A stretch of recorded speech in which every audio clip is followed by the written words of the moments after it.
xristian cherkovga borib bunchalik xursand bo'lib qaytaman deb o'ylamagandim.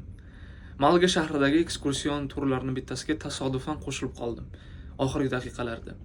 Endi Malaga o'zini ham islomiy, ham nasroniy tarixi bilan dunyoga mashhur shahar. Va tur davomida bizni bir cherkovga borishdi.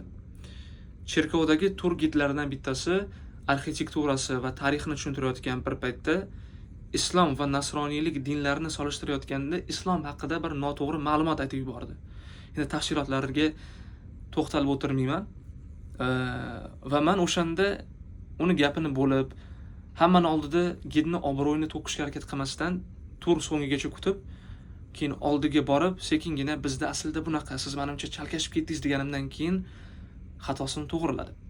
Va qaysidir ma'noda Alloh bizni sababchi qildiki, odamlar, o'sha guruhdagi odamlar din haqida noto'g'ri ma'lumotga ega bo'lishlarini oldini olindi.